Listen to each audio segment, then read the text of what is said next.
বুঝতে পেরেছি তোমাকে নাড়ু খাও বলছি, আর তোমার হাতে বাঁশি ধরিয়ে রেখেছি। হ্যাঁ? বাঁশি যদি থাকে মুখে কেউ খেতে পারে? দাঁড়া, এই না, বাঁশিটা নামিয়ে দিলাম, এবার খাও। তবুও খাবে না, চূড়ায় অসুবিধা হবে। এ নাও, চূড়াটাও নামিয়ে দিলাম, এবার তো খাও। গোপীনাথ যখন আসছে না, রঘুনন্দন বলছেন, তুমি যদি আজকে গোপীনাথ নাড়ু না খাও, তবে আমি তোমার এই মন্দিরে মাথা ঠুকে আজকে আমি আমার প্রাণ ত্যাগ করব।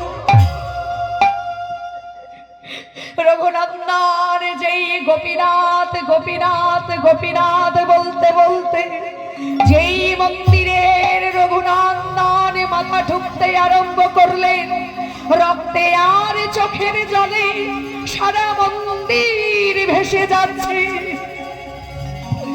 গোপীনাথ মনে মনে ভাবছে, আজকে যদি আমি না যাই তবে যে ছেলেটি মারা যাবে।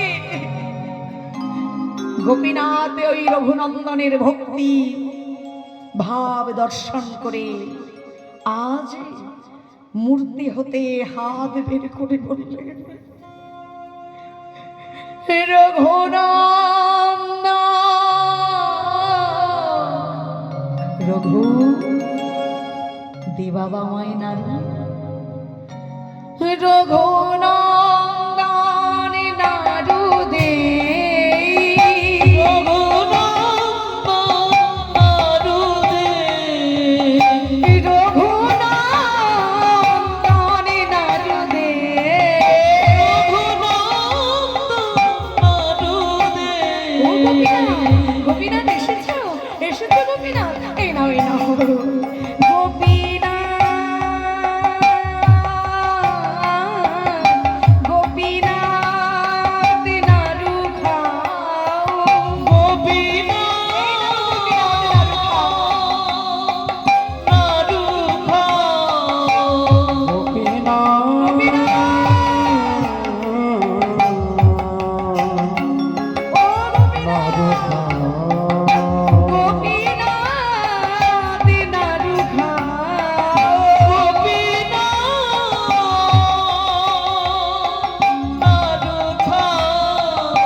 ওই পাত্র থেকে একটি একটি একটি করে নাড়ু খেতে আরম্ভ করলেন।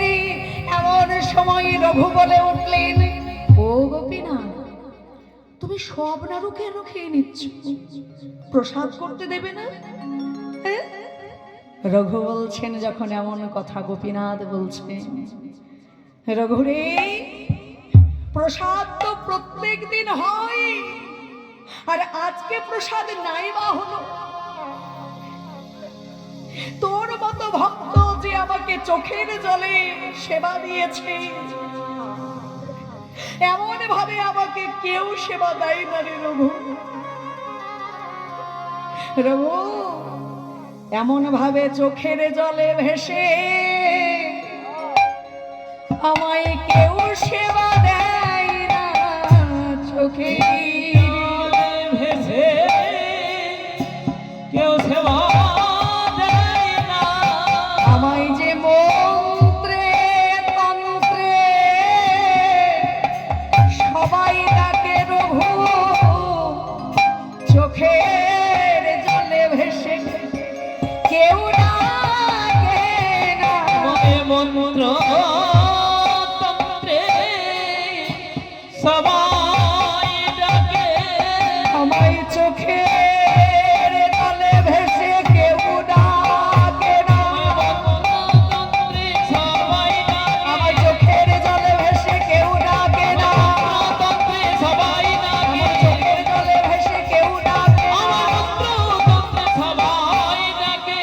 চোখের জলে ভেসে কেউ ডাকে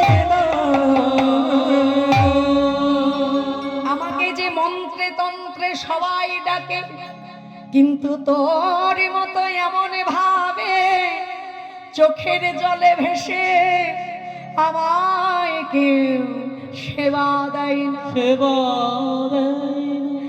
সব নাড়ু খেয়ে নিয়ে আর একটা পড়ে আছে পাত্রে। রঘুনন্দনকে কাছে ডেকে গোপীনাথ বলছে, রঘু একবার আমার কাছে আয়। কেন?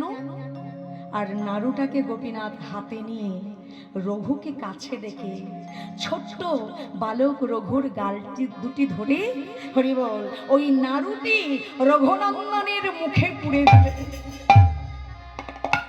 রঘুনন্দন বলছেন, গোপীনাথ তুমি আমাকে কেন নাড়ু খাইয়ে দিলে?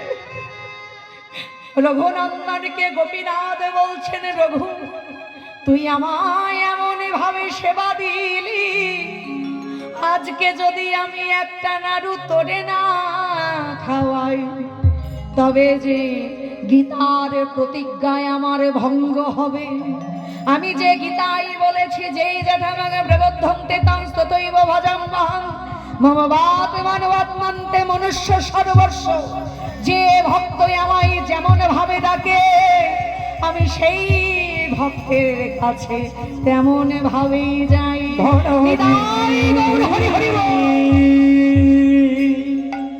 আমি তেমন ভাবেই ভক্তের কাছে ধরা দিই। তুই আমাকে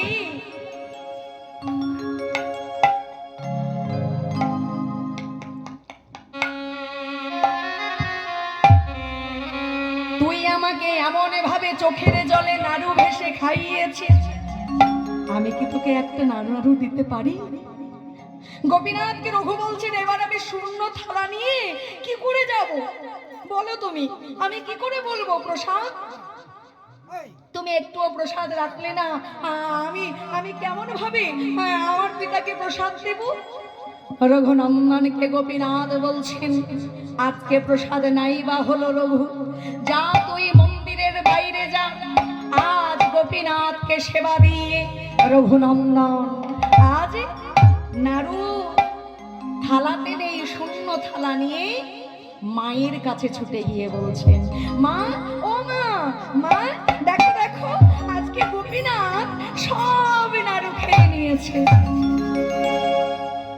মা মনে মনে ভাবলেন যে রঘু সব নাড়ু খেয়ে গোপীনাথের নাম দিচ্ছে। হ্যাঁ, গোপীনাথ কি করে নাড়ু খেতে পারে? এত নাড়ু গোপীনাথের নাম করে রঘু নিশ্চয়ই খেয়েছে।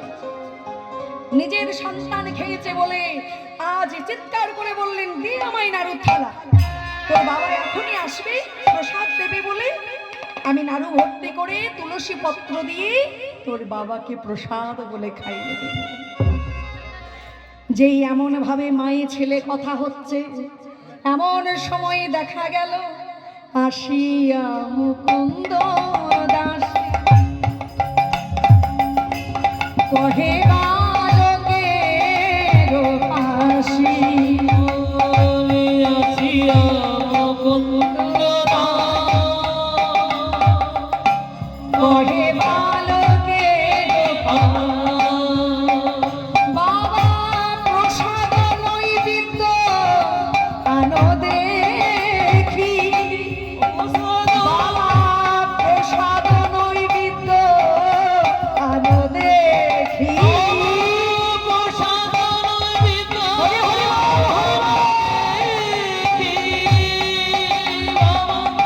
প্রসাদ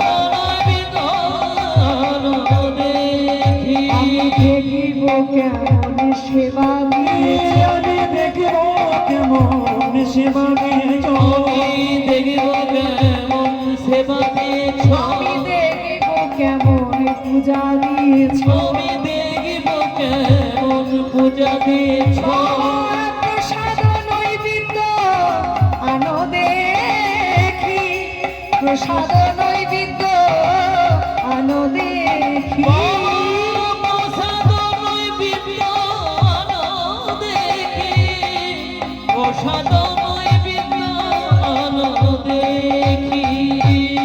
বাবা যখন প্রসাদ চাইছেন রঘুর কাছে, রঘু ওই শূন্য থালা নিয়ে বাবার কাছে ছুটে জড়িয়ে ধরে বলছেন, বাবা আজকে গোপীনাথ সব নাড়ু খেয়ে নিয়েছে। হ্যাঁ, আজকে গোপীনাথ সব নাড়ু খেয়ে নিয়েছে বাবা। একিরে রঘু, কি কথা বলছিস? হায় হায় হায়, একদিনের জন্য আমি গোপীনাথকে সেবার তরে পাঠালাম রঘুকে, আর রঘু তুই সব নাড়ু খেয়ে নিয়েছিস, গোপীনাথের নাম দিচ্ছিস। রঘুনন্দনের পিতা ভাবতেই পারছেন যে তার গোপীনাথ আজ রঘুর কাছে নাড়ু খেয়েছে। আহা, যেই ভক্তি রঘুর মধ্যে এসেছে সেই ভক্তি তার পিতার মধ্যে এখনো আসেনি। এমন সময় সন্তান অঝর ঝরে কেঁদে বাবাকে বারবার বলছেন, পিতা সত্যি বলছি গোপীনাথ নাড়ু খেয়েছে। যখন বিশ্বাস করছে না, পরের দিন নাড়ু ভর্তি করে থালা দিয়ে ওই মন্দিরে গোপীনাথকে সেবার তরে রঘুনন্দনকে পরীক্ষা নেবার জন্য পাঠিয়ে দিলেন। যেই রঘুনন্দনকে মন্দিরের মধ্যে প্রবেশ করিয়ে দিয়ে দরজাটাকে বন্ধ করে দিলেন, আর মন্দিরের বাইরে রঘুনন্দনের পিতা দাঁড়িয়ে আছেন। আজকে কে নাড়ু খায় আমি পরীক্ষা নেব। যখন রঘুনন্দন অঝর ঝরে কেঁদে গোপীনাথকে বলছেন, গোপীনাথ কালকে তুমি আমাকে মিথ্যাবাদী করেছ,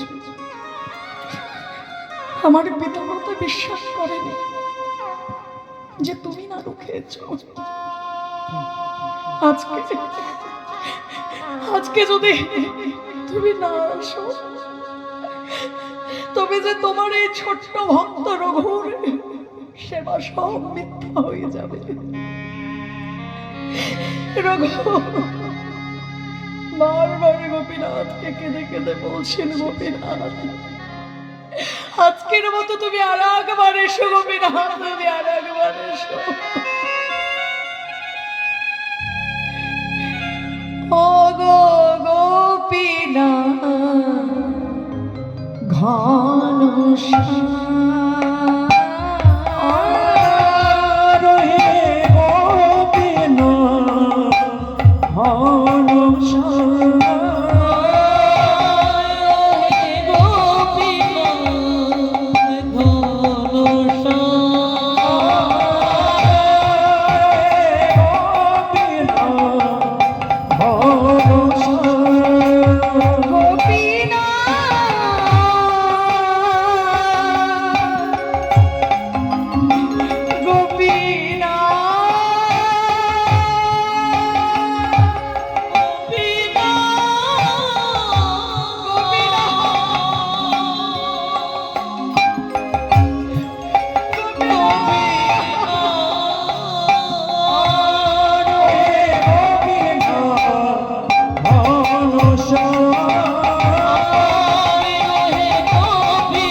তবে আমি তোমার এই উড়নি আমার গলায় ফাঁসি দিয়ে আজ তোমার মন্দিরে প্রাণ পরিত্যাগ করিব। যেই উড়নিটা নিয়ে গোপীনাথের আজ রঘু গলায় ফাঁসি দিতে গেলেন, গোপীনাথ আসতেও আসতে পারছে না বাবা। কেন? বাইরে যে তার পিতা দাঁড়িয়ে আছে, কি করে গোপীনাথ আসবে? যখন রঘুনন্দন বারবার কেঁদে কেঁদে বলছে, তোমার এই ছোট্ট ভক্তের কথা আজ মিথ্যা হয়ে গেল গোপীনাথ, আজকে যে আমি তোমাকে যে নাড়ু খাইয়েছিলাম এটা মিথ্যা হয়ে গেল, তাই এই মুখ আমি আর পিতা মাতাকে দেখাবো না। তাই আমি তোমার এই উড়নি নিয়ে আমি আমার গলায় ফাঁস দিলাম। যেই বাবা গলায় ফাঁস দিয়েছেন, অমনি দেখা গেল রঘুনন্দনের ভক্তি ভাবে গোপীনাথ তার পিতার কথা ভুলে গিয়ে মূর্তি হতে হাত বার করে বললেন, রঘুনন্দন নাড়ু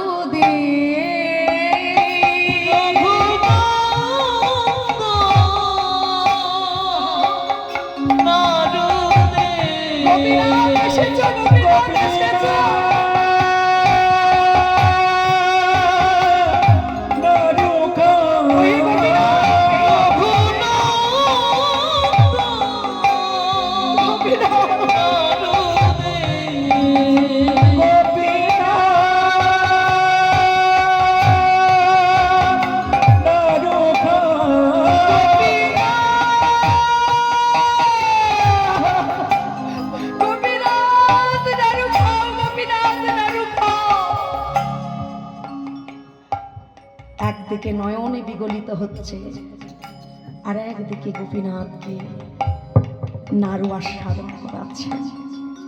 রঘুনন্দন তার পিতা বাইরে থেকে যেই শুনেছেন, কে বলল নাড়ু দে, তবে কি আমার গোপীনাথ নাড়ু খাচ্ছে আমি দেখতে পাবো না?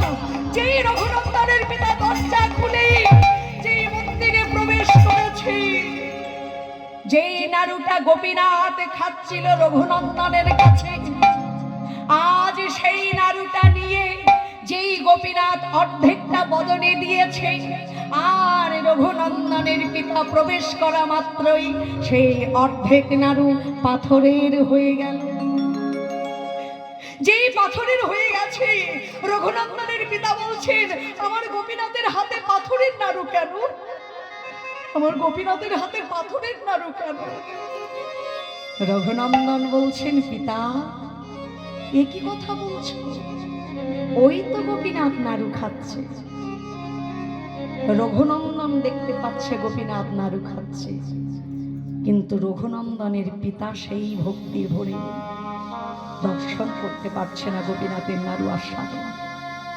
তার পিতা কেঁদে কেঁদে নয়নে বিগলিত করে রঘুকে বলছে, রঘু গোপীনাথ নাড়ু খাচ্ছে বলছিস, আমি কেন দেখতে পাচ্ছি না?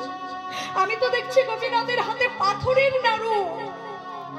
রঘুনন্দন গোপীনাথকে বলছেন, গোপীনাথ আমার পিতা কেন তোমায় দেখতে পাচ্ছে না যে তুমি আমার কাছে একটা একটা করে নাড়ু খাচ্ছ?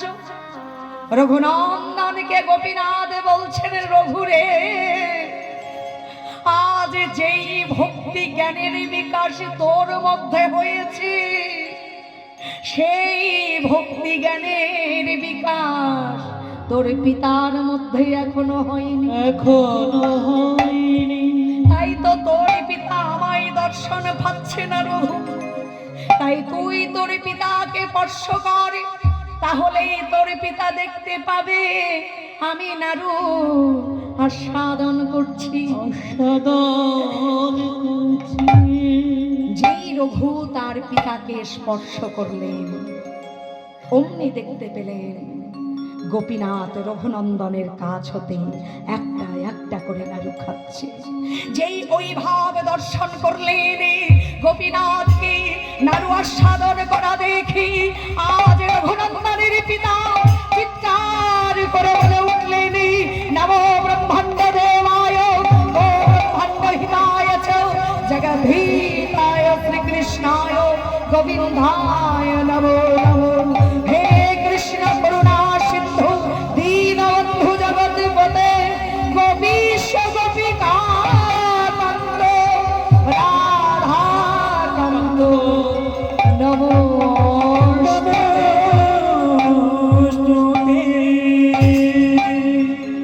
তাই দেখুন ভক্তির পর্শে তার পিতা ভগবান গোপীনাথকে নাড়ু খাওয়া দর্শন করলেন, নাড়ু আস্বাদন করছেন গোপীনাথ, সেটা দর্শন করলেন। তাই এখনো যদি আমরা সেই শ্রীখণ্ড গ্রামে শ্রীখণ্ডপুরে যদি যাই, এখনো দেখতে পাবো সেই গোপীনাথের হাতে এখনো সেই পাথরের নাড়ু এখনো আছে। সেই গোপীনাথকে দর্শন করতে আমরা হরি বল অনেকেই অনেক ভক্ত ছুটে যায়। তাই তো বলছেন, অদ্যপি শ্রীখণ্ডপুরে অর্ধনাড়ু আছে করে,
নিতাই গৌর হরি বল, নিত্যানন্দ বল।